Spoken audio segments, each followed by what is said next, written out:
All right, listeners, I think you know that we are part of the Radiotopia network, which is basically a network built on the idea that you should support the most creative, independent audio makers around. No one, and I mean no one, embodies the Radiotopia ethos more than Benjamin Walker and his show Theory of Everything. Benjamin, who I've known for a long time, has been making beautiful, personal, sprawling audio documentaries for decades that help us understand the very strange world we live in. And now he has a new series called Not All Propaganda is Art. The new series goes back to the 1950s when Western security agencies like the CIA paid artists, writers, and intellectuals to fight the cultural Cold War. The CIA funds were free. I mean, no one was told what to say. Gloria Steinem, activist who sees the CIA as a sort of enlightened pal or rich uncle, there is another viewpoint. Look, if you're listening to this show, I know you like secret histories. I know you like a mix of culture and politics and shadowy figures. So what are you waiting for? Not All Propaganda is Art from Benjamin Walker. You can find it now wherever you listen or at theoryofeverythingpodcast.com.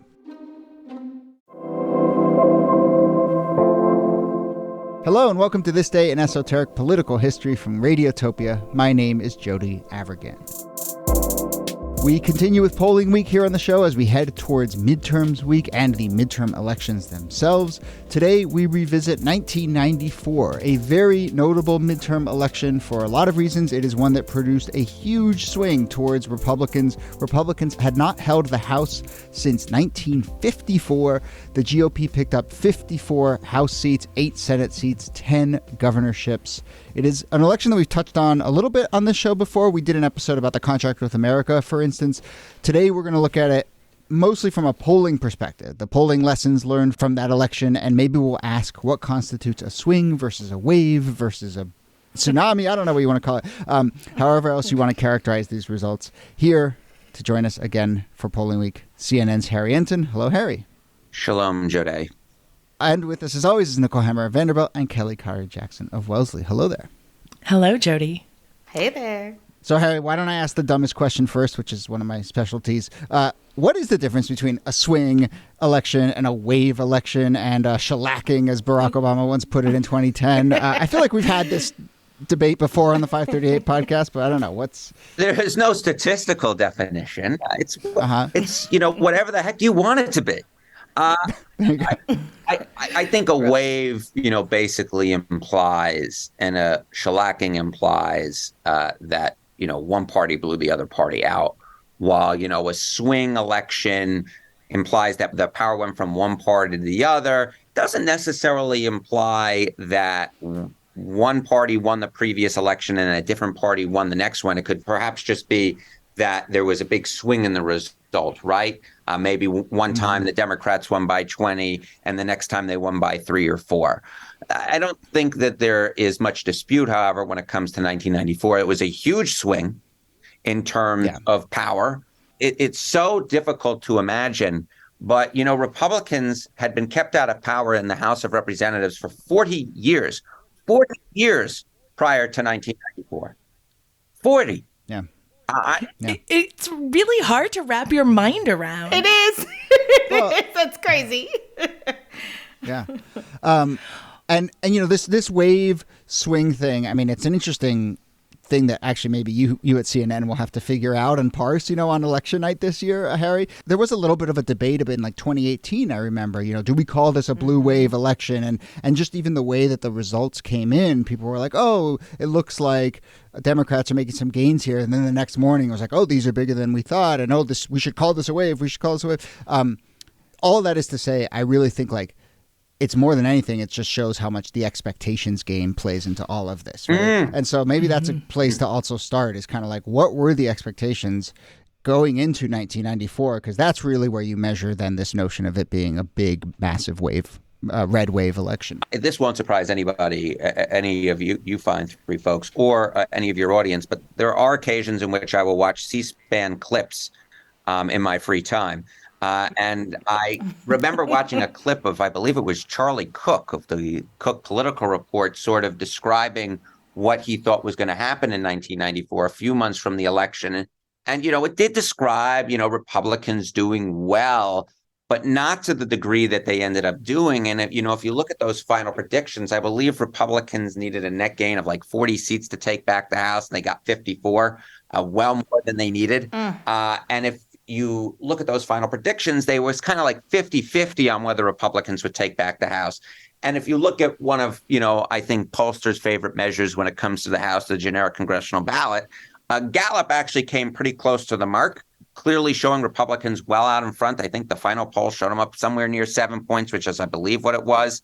But there were plenty of other pollsters, including the ABC News Washington Post poll, which did not quite get nearly as close. And in fact, if you take an aggregate look, it tended to suggest a pretty tight race for control. So that's part of one of the stories of the 1994, midterm wave. And I will call it a wave. Anytime you see, one party lose power after 40 years and that same party lose control of the Senate, that it ended up being much more, clear than I think anybody thought it was going to be heading into Election Day. And that includes Newt Gingrich, who even just a few weeks before the election is saying, I think we could win 30 seats in this election.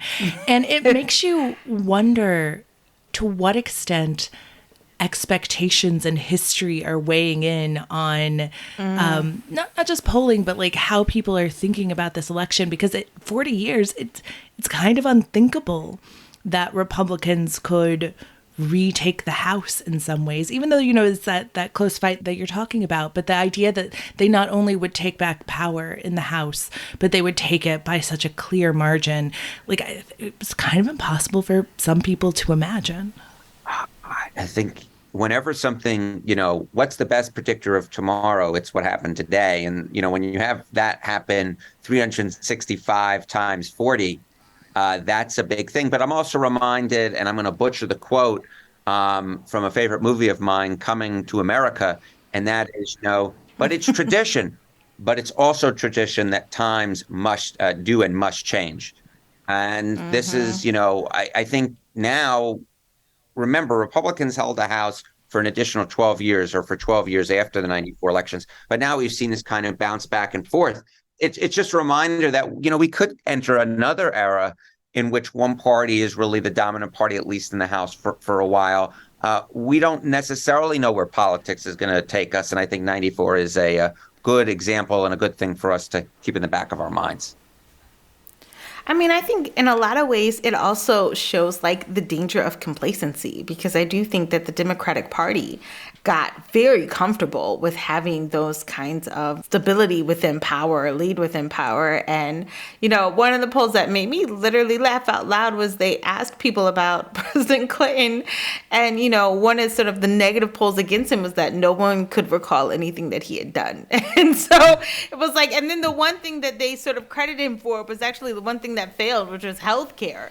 So it's like, I do think there's a tendency to get comfortable with your control. And I think that's what the Democrats did in a lot of ways. And it's been a struggle to get it back ever since. I think, when you talk about getting comfortable, I certainly think of the fact that Democrats for a long period of time had held power in the southeastern United States and the southern United States in the House of Representatives. Now, obviously, we know it's a Republican South. There are exceptions to that, Georgia being really a swing state. But by and large, the South has been solid red over the last basically 30 years. And going into the 94 midterm, that South had still had a lot of Democratic pockets in it, even though a ballot on the presidential level had mostly switched over to being Republican. And that's one of the great sort of lessons as we sort of think about our polarized electorate today, where you vote one way for president and then you're going to vote that same way down ballot. That had in large part not been the case in the southern United States. And 94 sort of ushered in my opinion, the modern era of polarization. It certainly helped to complete that cycle that had been underway since the 60s of switching the solid South from Democrat to Republican. And in some ways, I think the ticket of Clinton and Gore disguised some of that, because of course Clinton is going to win Arkansas, Gore wins Tennessee. So you have these pockets in the South that aren't so red when you look at the electoral maps, but it's clear that change is underway, and it is basically complete by 2000.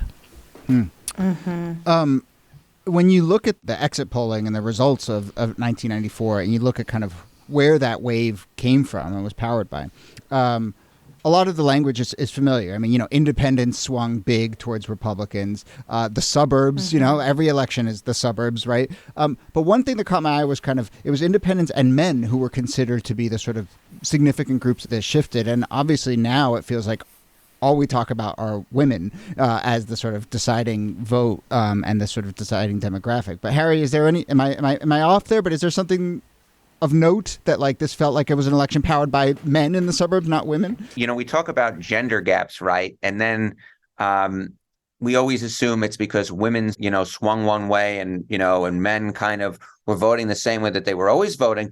One of my favorite little nuggets of the 2020 election is if you look you break down the electorate along racial lines and gender lines. So black men, black women, Hispanic men, Hispanic women, white men, white women, etc. The only group that swung towards the Democratic Party in 2020 was white men. It was white men. That was the reason why there was the difference in result between 2020 and 2016. All the other groups actually swung the other way. And I don't think that story has been covered nearly enough. But, look, elections at the end of the day are about putting together coalitions. And it's not about winning Group A, Group B, Group C, Group D, Group D. It's about winning by this many votes. Can my coalition be bigger than your coalition?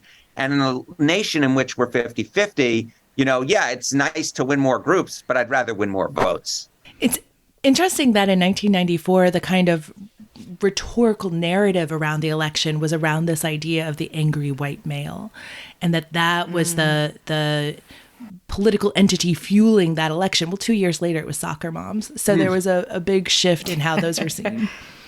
Yeah, totally. And the presidential approval dynamic here too is interesting. I mean, Kelly, that poll caught my eye too, that people just really couldn't say what has Clinton done in these last 2 years. And I think we're seeing that dynamic a little bit now too. Like the Biden administration is really, really trying to get a simple story out there about accomplishment, and it's maybe not breaking through. That said, I mean, Clinton's approval rating was not riding the roller coaster that maybe Biden's has, and was pretty steady and actually pretty close to where he was when he won. And so, whether in the lens of 1994, or just in general, and we're going to talk about this a little bit more next episode. But Harry, how do you see just presidential approval, how people feel about a presidency, especially this, I should say, is 2 years into a new president, which is often when you see these kind of big clapbacks or whatever. How do we start to think through that stuff? I mean, look. The president's not on the ballot in the midterm, but the president is on the ballot in the midterm, right? You always have that midterm penalty. And there are some great debates in political science of exactly, what levels and how do you define a midterm penalty. But we do know that when the president's approval rating is lower, that his party tends to lose more seats. And when it is higher, his party either tends to lose fewer seats or actually gains in the case of 1998 and 2002. When it comes to 1994, if I recall correctly, Bill Clinton's approval rating was in the mid-40s. It wasn't awesome, but it's not as bad as Joe Biden's has generally been over the last few months, even with perhaps a little bit of a slide up for Biden. But the other thing I'll note is that presidential approval rating isn't just about persuasion. It's also about motivation. And one of the things that happened in 1994, which tends to happen in midterm elections, is a lot of fans of the president, certainly more so than opponents of the president, tended to sit out the election. And I think that's going to be a very interesting thing as we look forward to 2022, is there, by and large part, has not been a huge divide between likely voter and registered voters look at the electorate. Will that, in fact, be the case on Election Day? Will it be the case that the polls actually do underestimate some Republican candidates because there is a large difference in turnout? Or will this be in the era in which the Democratic Party has taken on a lot more white voters with a college degree and an era of high turnout? Maybe turnout won't be nearly the same factor it was in 1994 when there were a lot of upset Republican voters. Yeah.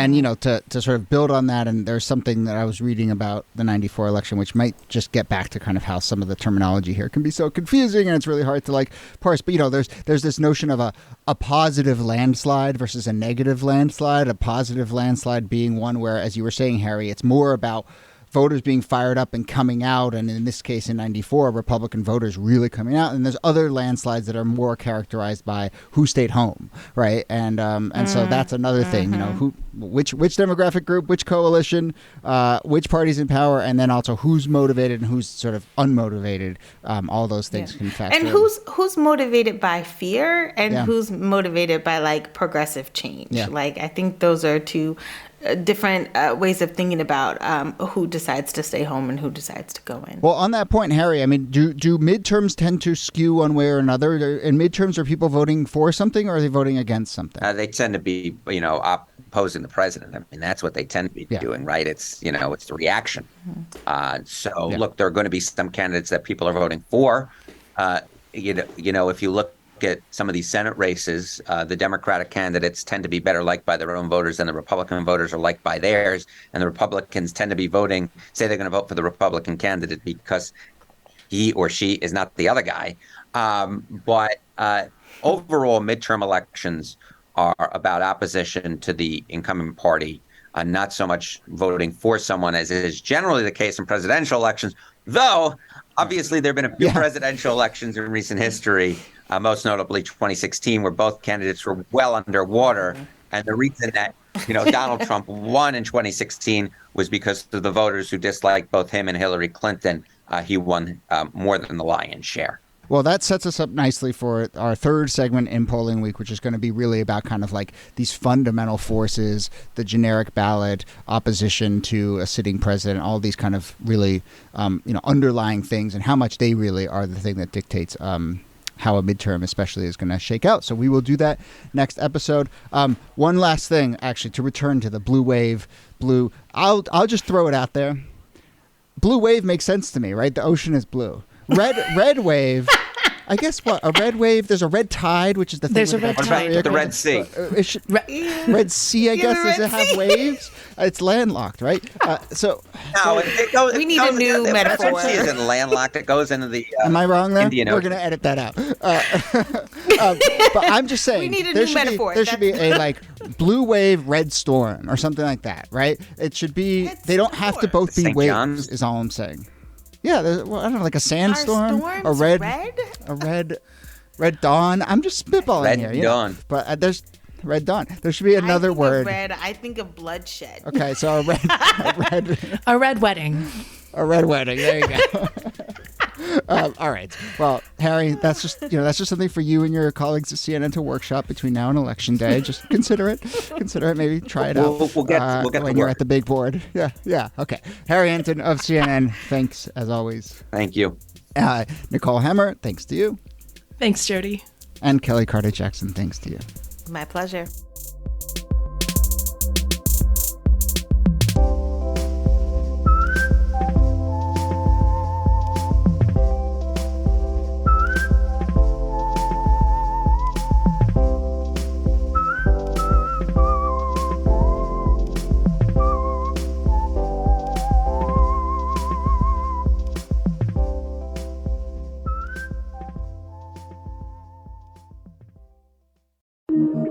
Radiotopia.